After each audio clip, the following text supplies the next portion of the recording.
Il y a quelqu'un qui m'a demandé si j'avais des trucs pour la gestion du temps. J'en ai plusieurs, en fait. Premièrement, il y a comme... Je vais séparer ça en deux catégories de trucs, là, parce qu'il y a des trucs pratiques puis il y a des trucs au niveau de la structure. Là. Premièrement, nous, sur le réfrigérateur en haut, ben, on a un très gros calendrier sur lequel on voit le mois complet dessus, puis toutes les choses sont écrites, tout même les trucs routiniers, les horaires de travail, les horaires des activités des enfants. Comme par exemple, en fin de semaine, on va voir un spectacle, ben la date, l'heure du spectacle est écrite. Fait que tout est écrit un mois à l'avance pour que, justement, moi, je sais que quand il y a des changements dans l'horaire, j'ai bien de la misère à m'organiser, là, à me réorganiser puis à me faire à comme me mettre à jour là-dedans. Là. Fait que j'ai tout le temps cet outil-là de référence là-dessus. Je vais utiliser aussi toutes les alarmes classiques, mettons, de montre ou de téléphone pour tout ce qui est événementiel.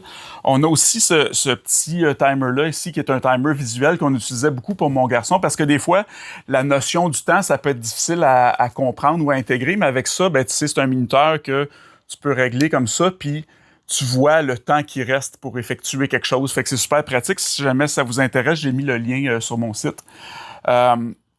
Fait que ça, c'est les trucs comme pratiques. Puis sinon, au niveau des tâches, parce qu'il y a certaines choses que moi, j'ai de la misère à mesurer comme en temps, tu sais. Comme par exemple, il y a quelques mois, j'ai dû écrire une pièce de théâtre d'une trentaine de pages. Fait que, tu sais, rentrer ça dans mon horaire, c'est un petit peu compliqué parce que je peux pas dire je vais écrire ça, tu sais, entre telle heure et telle heure parce que ça prend beaucoup de temps à faire. Fait que quand c'est des tâches qui sont longues, ou complexes, ben, je vais essayer de les diviser en sous-objectifs, si on veut, parce que j'ai bien de la misère à arrêter de faire quelque chose quand j'ai commencé de faire quelque chose, puis je peux facilement, tu sais, tomber en hyper-focalisation, puis oublier de manger, de boire, prendre des pauses, tu sais, quand j'en ai besoin. Fait que ce que je fais, comme là, je donne l'exemple de la pièce que j'ai écrite, ben, plutôt que de me dire, ben, je vais me mettre un bloc de 2 heures pour écrire, ce qui est un peu vague, ben je me disais, mettons, bon, ben en avant-midi, je vais écrire 2 scènes, puis je vais prendre une pause entre chaque scène, puis en après-midi, je vais écrire 2 autres scènes. Fait que, au moins, je savais que j'avais comme une ligne d'arrivée, mais comme